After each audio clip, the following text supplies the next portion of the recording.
BC's coast was hit hard following a bomb cyclone event Tuesday night, leaving hundreds of thousands without power. Crews have made significant progress restoring power to upwards of 200,000 customers.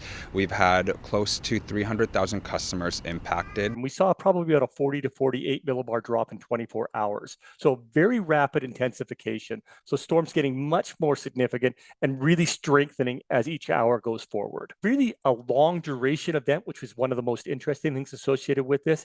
And so typically what happens, these long duration events, we often see more power outages and see more transportation disruptions. About 80,000 homes and businesses still remain in the dark Wednesday, mostly on Vancouver Island, where fallen trees due to the high winds have caused significant damages to power lines. We have been enduring a historic drought over the past 2 years. So there are these drought weekend and damaged trees that are on the system. So whenever winds are blowing, there is a potential for trees and branches to come into contact with our infrastructure. Here in Stanley Park, roads were temporarily closed Wednesday morning as cleanup crews were busy clearing down trees and debris that have fallen onto paths after last night's high winds. The park board reminding those who plan to visit the seawall to be cautious of high tides. And interesting enough, associated with those really super strong winds out there, we saw significant wave heights, probably on the order of 10 meters for some of those areas. So if you were out there at sea, it would not have been a very fun place to be last night, if I can put it that way. Despite higher than average coastal water levels, the city of Vancouver did not report significant flooding or structural damages.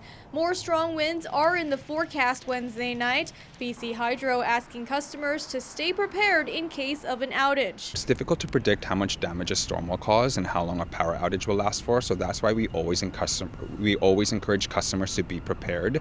Customers should always have an emergency kit on hand with supplies that last for at least 72 hours. In Vancouver, Cecilia Hua, City News.